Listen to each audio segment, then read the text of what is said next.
Et donc, juste avant de démarrer, peut-être pour des présentations assez rapides, donc au sujet de ce webinaire, donc au sujet de l'intégration du Scan2BIM dans une démarche de numérisation plus globale, avec notamment un focus sur une expérimentation BIM-GEM qu'on a pu monter donc entre My Digital Buildings et Pluralis.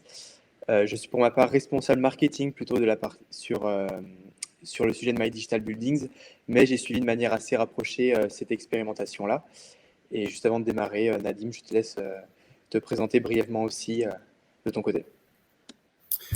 Bonjour tout le monde, je suis Nadim Soussi, architecte et BIM manager chargé de mission BIM chez Pluralis. Voilà, on va vous présenter aujourd'hui une expérimentation qui a été réalisée en fin de 2022 avec notre partenaire My Digital Buildings. Donc, je serai, comme a dit Hugo, moi et lui, pour vous présenter ce retour d'expérience.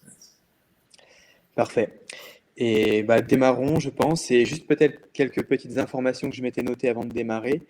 Donc, il y a une rubrique donc, de questions que vous avez en bas à droite de votre écran. Vous pouvez poser vos questions au fur et à mesure lors du webinaire. Et on y répondra à la fin de manière groupée. Donc, c'est une rubrique à ne pas confondre avec le chat. Donc, les échanges du chat, on y a moins accès. Ça sera moins visible pour nous. Et à l'issue du webinaire, on vous transmettra donc un replay de la session, ainsi que la présentation PDF que je suis en train de vous partager.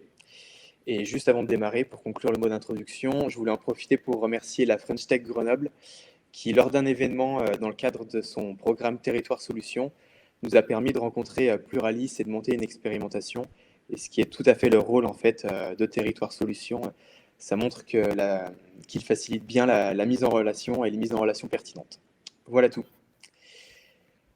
Donc aujourd'hui, au programme, tout d'abord, on va vous présenter donc, nos activités respectives au sein de My Digital Buildings et Pluralis, avant de venir vous présenter au global quelle est la démarche BIM qu'a pu enclencher donc, Pluralis et qui implique aujourd'hui une numérisation de l'existant. Et en découle donc le focus du jour sur cette expérimentation BIM-GEM où on va vous présenter donc, le processus de Scan2BIM qui a été mis en œuvre et l'exploitation des livrables derrière, donc les usages BIM-GEM qui ont été définis du côté de Pluralis. Et pour conclure, on vous livrera donc quelques conclusions de l'expérimentation et on répondra donc aux questions qui ont été posées tout au long du webinaire. Donc pour démarrer, My Digital Buildings, qui sommes-nous? On est un bureau d'études innovant donc en imagerie du bâtiment et en ingénierie du bâtiment et en imagerie 3D. On a vraiment dans notre ADN cette double compétence, à la fois ingénierie du bâtiment et à la fois mesure, captation 3D, qu'on vient lier donc sur des projets.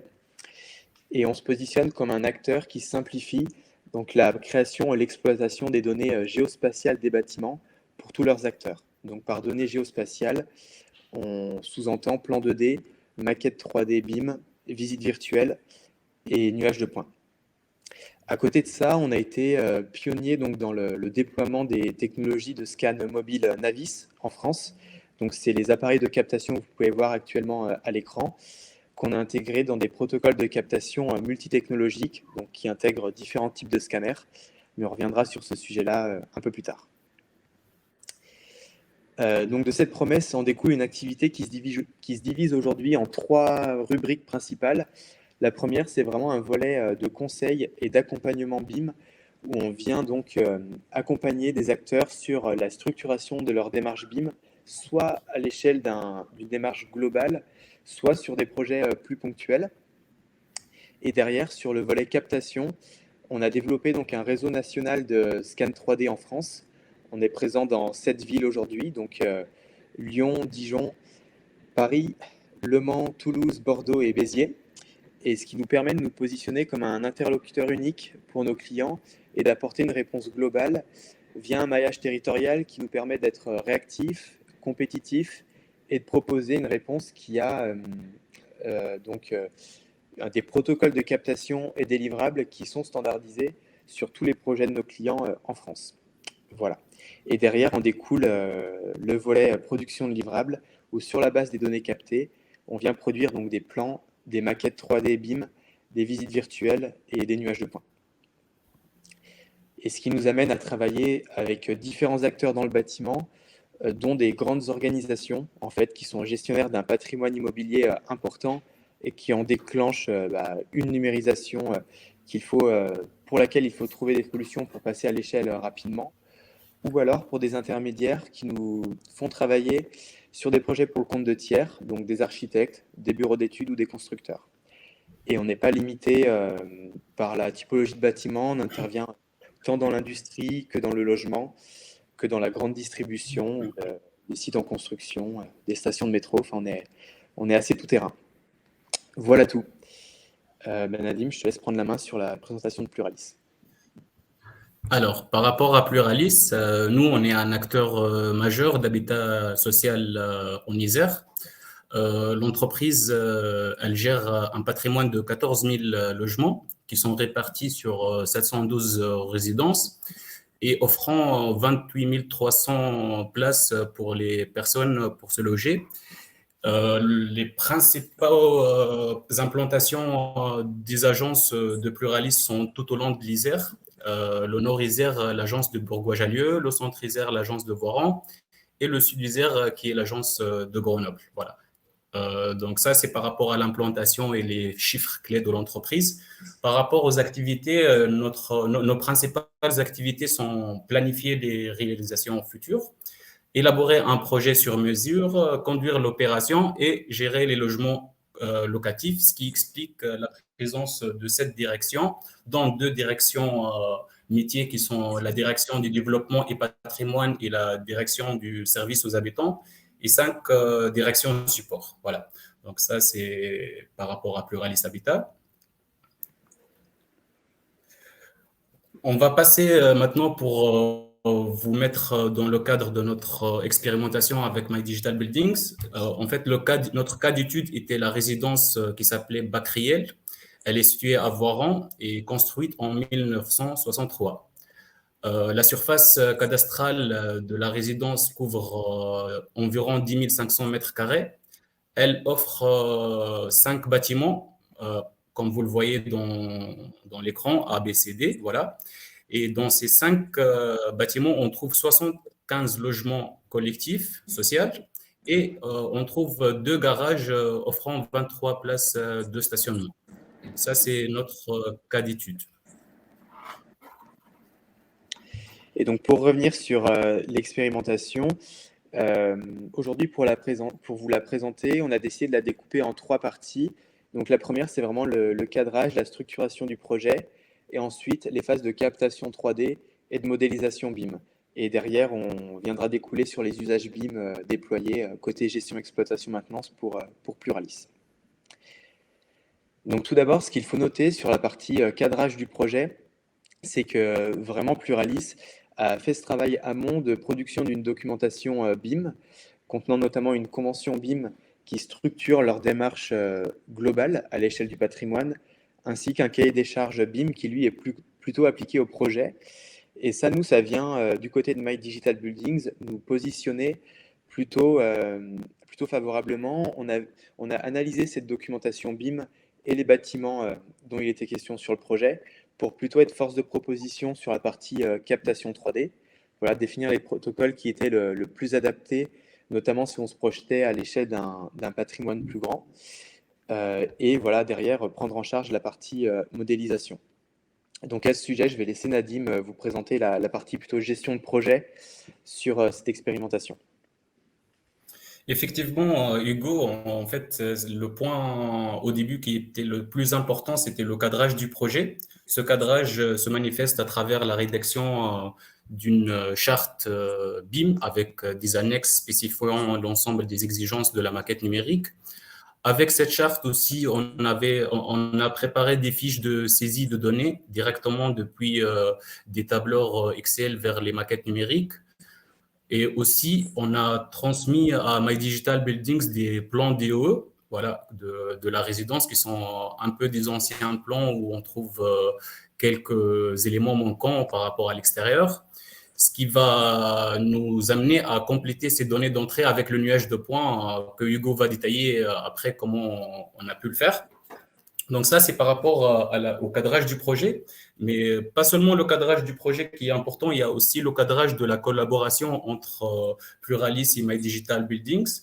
Et cette collaboration, dès le début, on s'est mis d'accord sur les principales briques pour produire cette maquette numérique. Ces principales briques sont la modélisation générique de la maquette numérique, ça veut dire une maquette numérique épurée des informations, qui contient aucune information. Après, on va venir affecter des pièces et des zones à cette maquette numérique, voilà, notamment les logements, pour connaître l'emplacement de chaque logement. Et la dernière phase de modélisation BIM, c'est la saisie des données à travers les fiches de saisie de données qu'on a parlé tout à l'heure.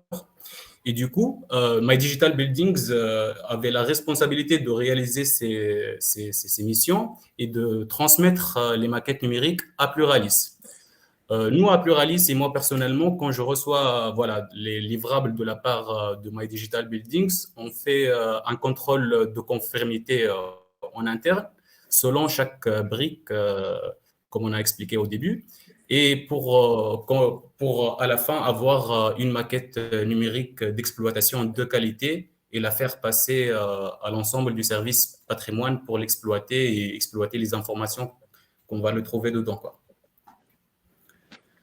Donc ça, c'était par rapport au cadrage du projet et le cadrage de la collaboration. Voilà. Et ensuite s'ensuit la phase de captation. Donc pour remettre un peu de contexte, on est sur un site de 8800 m² de bâtiment avec un terrain de 2500 m². Sur la partie bâtiment, on a fait un relevé des extérieurs, donc façade, toiture et des zones communes et locaux techniques uniquement. On n'a pas fait de relevé des logements car on faisait la modélisation de ces logements-là sur la base des plans fournis par Pluralis. Et cette phase de relevé, il faut noter qu'elle a donc permis donc d'acquérir un nuage de points et des photos panoramiques du site qui ont été exploitées en phase de modélisation. Et que cette phase de captation, elle a duré une journée et demie sur site à 2 opérateurs donc, qui se sont relayés sur les différents équipements qu'on a déployés. Et s'en est suivi une phase de post-traitement des données où les nuages de points sont nettoyés et optimisés.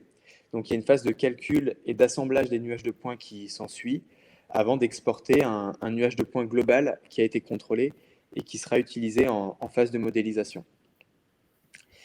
Et plus particulièrement sur le protocole de relevé donc, qui a été déployé, on a décidé de déployer 3 types d'équipements. Donc un scanner Navis VLX que vous pouvez voir donc, à gauche de l'écran, un scanner Leica RTC 360 sur trépied, donc en haut à droite, et un drone DJI M300 RTK. Donc le fait de définir différentes solutions de captation pour le relevé sur site, ça présente des avantages assez conséquents. Le premier, c'est que ça permet d'adapter parfaitement le protocole de scan 3D au cahier des charges du projet et aux spécificités du bâtiment. Donc selon les lignes de conduite de modélisation, le niveau de détail attendu, on peut se permettre d'utiliser tel ou tel équipement par zone, par exemple. Et en fonction des spécificités du bâtiment aussi, là, par exemple, on a dû relever un grand nombre de cages d'escalier. Et c'était des zones qui étaient moyennement adaptées à la captation au scanner dynamique, car ils sont assez sensibles aux environnements répétitifs. Et du coup, dans ces zones-là, on est venu définir qu'il fallait les relever au scanner statique. Ensuite, ça permet vraiment d'assurer une acquisition de données qui soit exhaustive et de couvrir l'ensemble des zones du bâtiment. Par exemple, la toiture inaccessible pour un opérateur a été relevée au drone. C'était une obligation. Et finalement, ça permet vraiment de bénéficier d'un protocole de relevé qui soit efficace et qui ne porte le moins de compromis entre la rapidité d'acquisition et la précision, la densité du nuage de points qui est généré au final. Donc pour rentrer un peu plus dans le détail, pour générer le nuage de points qui a été exploité en phase de modélisation, on s'est basé sur 2 solutions d'acquisition principales. Donc le scanner statique, comme je le disais, pour le relevé des cages d'escalier et des parties communes, et le relevé des façades. À noter que les scanners statiques, ils présentent une portée qui est assez adaptée au relevé de façade sur des hauteurs assez conséquentes. Et parallèlement, le drone a permis de faire un relevé des toitures inaccessibles, comme je le disais, et du terrain particulièrement rapidement, par l'intermédiaire d'une captation image uniquement. Et les images derrière, elles ont été traitées pour produire ce qu'on appelle un modèle photogrammétrique. Donc c'est un modèle 3D qui est reconstitué sur la base d'images et que nous, derrière, on arrive à transformer en nuage de points pour la phase de modélisation. Et conjointement à ces deux solutions, on a également déployé un scanner mobile uniquement sur le relevé de la chaufferie, car on souhaitait donc avoir une acquisition de photos panoramiques 360 importante sur cette zone pour déployer une visite virtuelle de la chaufferie. À noter que cette visite virtuelle, elle permet dans un environnement web d'avoir une navigation donc de proche en proche, type Google Street View dans la chaufferie. Ça en fait vraiment un outil accessible à tout le monde. Il n'y a pas besoin d'avoir une expertise BIM ou en 3D pour l'exploiter. Et c'est un bon outil qui peut être utilisé dans la communication interne avec d'autres acteurs du bâtiment, notamment sur la partie maintenance, ou alors pour contextualiser de l'information. Et dans cette visite virtuelle, donc, elle est assemblée sur la base des images panoramiques captées par le scanner, mais elle comporte aussi le nuage de points qui est sous-jacent à ces images-là, ce qui permet d'actionner des fonctionnalités de prise de cote, par exemple, linéaire et surfacique, ce qui peut être utile pour des projets d'implantation, par exemple, pour vérifier les distances, pour le passage d'équipements et autres.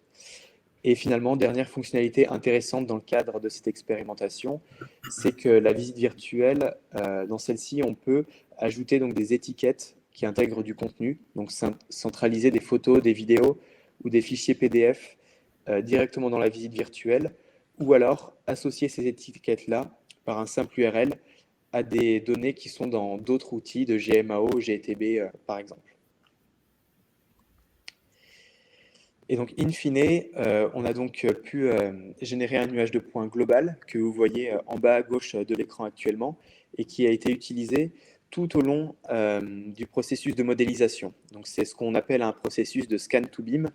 On s'appuie sur le relevé de l'existant généré sur cette phase de scan 3D pour produire le modèle, la maquette BIM, avec une utilisation donc, du nuage de points tel qu'un calque, tel qu'une enveloppe, tout au long de la phase de modélisation, que ce soit pour le géoréférencement, la création des niveaux, ou pour avoir une modélisation géométrique précise.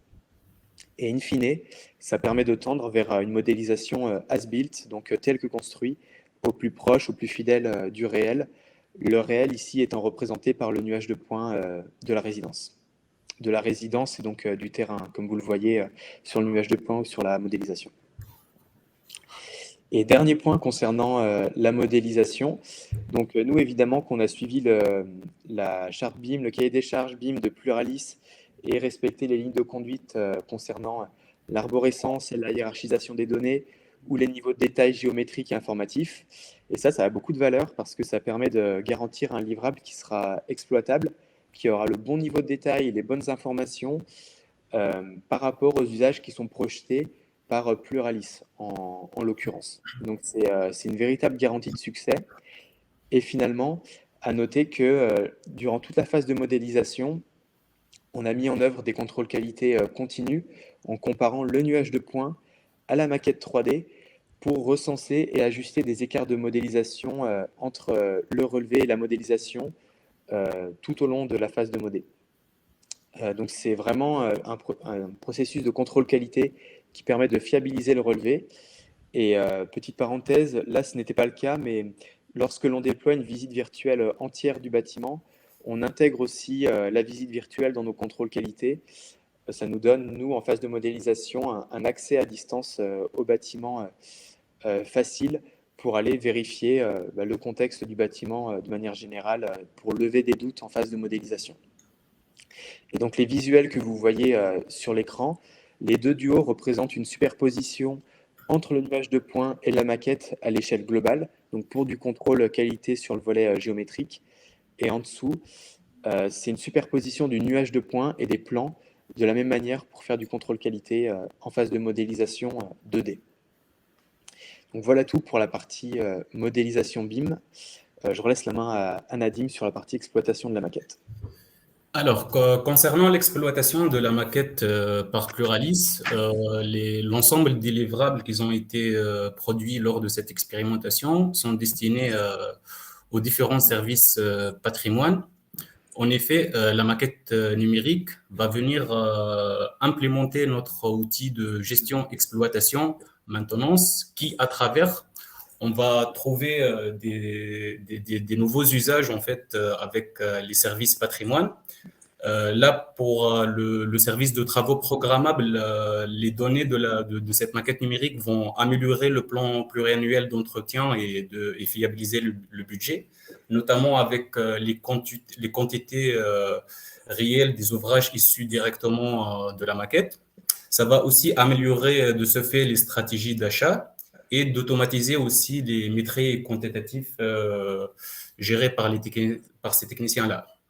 Pour le service d'exploitation technique, ça va bien gérer les contrats de maintenance. Ils vont être attachés à des équipements de la maquette numérique. Ça va aussi nous aider d'extraire des quantités signifiantes sur les équipements et aussi d'améliorer nos stratégies d'achat dans ce cadre. Pour le service énergie et environnement, la maquette BIM va nous permettre de bien visualiser le positionnement et les connexions entre les différents équipements et de faciliter les scénarios pour améliorer la consommation énergétique. Et finalement, pour le service sécurité, ça va nous aider pour localiser cette fois les différents équipements de sécurité incendie et de désenfumage qui sont très importants aussi pour la gestion de nos parcs immobiliers. Voilà. Donc, ça, c'est par rapport à l'exploitation. Et pour conclure, en fait, par rapport à cette expérimentation, on a 3 points qui sont très importants. Le premier, c'est de bien cadrer le projet de Scan2BIM pour arriver à des livrables fiables, pour arriver à avoir des informations qu'on a besoin. Ce travail était, comme a dit Hugo, était matérialisé dans un cahier de charge, là où on a cité l'ensemble des équipements, des ouvrages à scanner avec le niveau de détail demandé. Par exemple, on était sur un niveau de détail très élevé par rapport au local chaufferie, ce qui justifie de la part de My Digital Buildings l'utilisation d'un nouveau modèle d'appareil de scan, notamment le scan mobile. Après aussi, pour bien gérer pour avoir un bon résultat aussi de Scan2BIM, on a fait en fait un petit recul pour savoir si on est capable de numériser l'ensemble de notre patrimoine, alors qu'on a des DO qui sont manquants, des plans qu'on ne trouve pas. Du coup, la solution de scan va nous permettre d'estimer en fait les moyens en termes de budget et de temps pour effectuer le scan to BIM sur l'ensemble des résidences, là où on manque des informations à jour de DO. Donc, et ça va nous projeter sur notre objectif de l'année 2023, qui est numériser un échantillon d'environ 50% de notre patrimoine. Et ça là va nous éclairer sur les solutions de Scan2BIM qui vont être des vraies solutions pour nos problématiques d'archivage de patrimoine. Voilà. Parfait. Merci Nadim. Eh bien, pour conclure, on vous propose de passer à la session de questions-réponses. Donc, je ne sais pas s'il y a déjà des questions dans le chat. En tout cas, tac, je vais désactiver le partage d'écran. Alors, Christophe Châtelet qui demande quel logiciel a été utilisé pour la génération de visites virtuelles. Alors, pour la solution de visite virtuelle, sur celle-ci, on s'est appuyé sur Navis Avion, qui est donc le logiciel associé aux solutions de captation Navis et qui permet de déployer des visites virtuelles. Voilà, c'est celui-ci. Mais qui nécessite des données d'entrée venant de Navis, pour le coup. Ensuite... Alors, de même, Christophe Châtelet, avec le M300, utilisation d'un P1 ou LiDAR L1. Alors, c'était une acquisition photo, donc j'imagine que ça doit être un P1. J'ai un petit doute là-dessus. Mais en tout cas, c'est une acquisition de photo. Ce n'était pas une acquisition LiDAR. Alors, Alors, pour la question, pouvez-vous détailler les temps passés et le nombre de personnes sur les différentes étapes? Alors, pour le scan, en fait, il était réalisé pendant une semaine, décomposé en deux phases. La première phase, c'était le scan sur site. C'était une seule journée avec deux personnes qui ont fait le scan 3D. Et après, ils ont pris une semaine pour le traitement de ces données et de produire un nuage de points de qualité.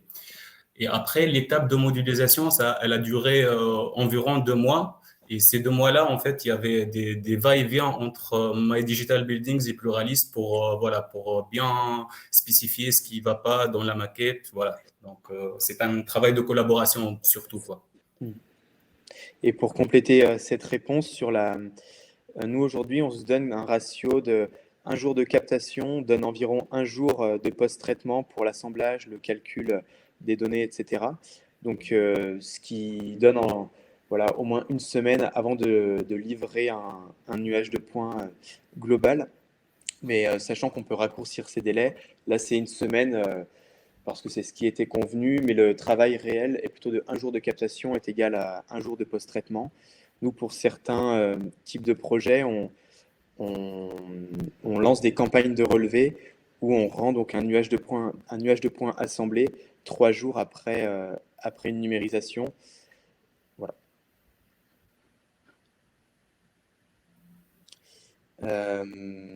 Philippe Boutigna, le process permettant d'enrichir la maquette BIM avec les scans laser était-il complètement automatique, semi-automatique ou manuel? C'est manuel encore, hein. Il y a beaucoup de recherches qui est faite sur l'automatisation de ces. Alors, la modélisation était manuelle et pour moi, l'enrichissement d'informations était fait via des imports. C'est ce que tu expliquais, Nadim, il me semble, sur le schéma. Exactement, oui. En fait, il y a la partie géométrique de la maquette qui va être traitée sur les outils de modélisation BIM à partir du nuage de points. Après, il y a d'autres informations qu'on peut pas avoir avec le scan 3D, comme la marque de la chaudière ou d'un autre équipement. Donc ça, c'est des informations qu'on essaie d'automatiser le process de leur intégration dans la maquette numérique à travers des fiches de saisie de données.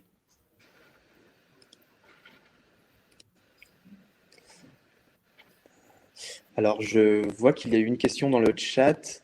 Bonjour, quel est votre outil de gestion de patrimoine exploitation? Nadim, je te laisserai répondre. Je ne sais pas si c'est Alors, des outils. pour notre outil de gestion, exploitation, maintenance, maintenant on est dans une phase d'expérimentation entre deux outils qui sont Active 3D et Abila. Et voilà, on a fait les deux expérimentations et voilà, on va acheter un outil d'ici la fin d'année. Et ensuite, quelle est la taille maximum d'un nuage de points pour ce projet? Avez-vous prévu un découpage? Si oui, comment? Je n'ai pas la taille du nuage de points en tête.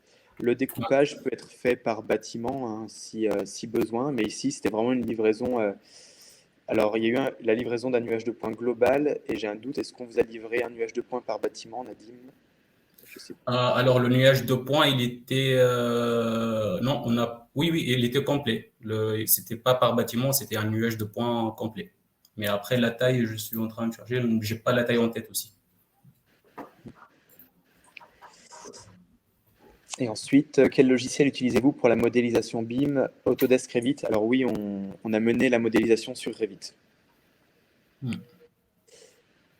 Et je vois qu'il y a une question concernant le replay. Oui, le replay sera bien envoyé à tous les participants du webinaire, ainsi que la présentation PDF qu'on vous a présentée. Voilà. Donc, est-ce qu'il y aurait quelques dernières questions avant que l'on clôture le webinaire? Dans votre ratio, un jour de captation est égal à un jour de post-traitement. Le post-traitement inclut-il la modélisation? Alors non, le post-traitement, ce qu'on appelle le post-traitement, c'est vraiment le nettoyage des nuages de points, la phase de calcul des nuages de points, leur assemblage. Donc on vient assembler tous les nuages de points unitaires qui ont été produits par les scanners 3D pour générer un nuage de points global. C'est là-dessus qu'on a un ratio approximatif de un jour de captation est égal à un jour de post-traitement, sachant que ça va varier selon la complexité du projet et du relevé. Et ensuite, Ensuite, alors j'ai une question plutôt orientée BIM. Quelle méthode ou outil utilisez-vous pour extraire efficacement les données de la maquette vers la base de données de GTB? Alors, pour extraire les informations de la maquette, on utilise Solibri. C'est un outil qui permet de visualiser et d'extraire les informations selon une thématique. Voilà, on a des modèles d'extraction bien paramétrés pour la maquette numérique.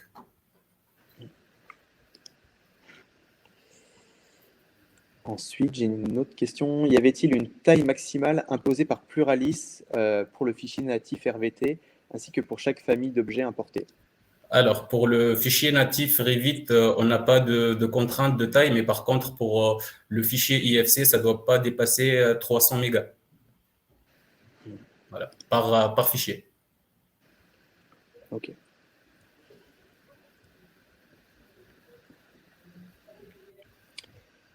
Ok, eh bien j'ai l'impression qu'on est en train de conclure. Est-ce qu'il y a une dernière question avant que l'on termine le webinaire? Non, ok, j'ai l'impression que c'est bon. Eh bien, merci à tous en tout cas pour votre participation et pour les questions en fin de webinaire. C'était assez interactif. Ah, j'ai une dernière question. Allez, on va la prendre avant de clôturer. Quel logiciel pour l'assemblage des nuages de points? C'était donc Cyclone et Register qui ont été utilisés donc de la suite Leica pour le traitement et le recueillage des nuages de points.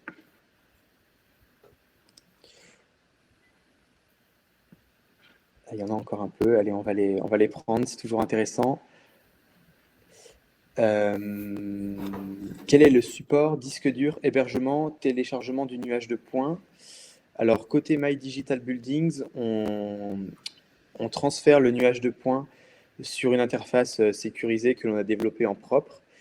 On l'archive de notre côté. Après, je ne sais pas ce qu'il en est du côté de Pluralis. J'imagine que c'est pareil. Ouais, c'est pareil. Pour Pluralis, c'est pareil. Et j'avais une autre question ici. Êtes-vous déjà intervenu sur des phases de recollement d'exé avec des scans? Et si oui, quelles sont les difficultés rencontrées? Oui, on est déjà intervenu sur des phases de recollement d'exé. En termes de difficultés, là comme ça, je ne saurais pas vous répondre. Je pense que c'est assez propre à chaque projet.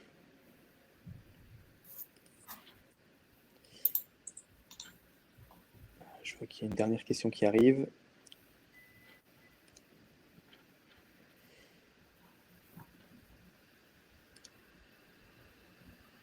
Ah non, c'est bon, ça remercie. Ok, bien j'ai l'impression qu'on a répondu aux questions. Merci à tous d'en avoir posé autant, c'était très interactif, c'est parfait. Donc c'était le deuxième webinaire proposé par My Digital Building ce semestre. On s'est donné comme objectif d'en faire un mensuellement et le prochain aura lieu à la fin du mois, le 28 septembre, et sera plutôt sur une thématique industrielle. Donc je ne vous en dis pas plus, on communiquera à ces sujets-là sur nos réseaux sociaux, dans notre newsletter. Si vous souhaitez être tenu au courant, il faut bien nous suivre. Voilà, merci à tous, bon après-midi, et si vous avez la moindre question, les coordonnées de Nadim et les miennes seront dans la présentation PDF qui vous sera envoyée. Voilà tout. Ouais, comme a dit Hugo, merci à tous pour votre présence et n'hésitez pas si vous avez des questions de nous envoyer par mail. À bientôt, bon après-midi. À bientôt.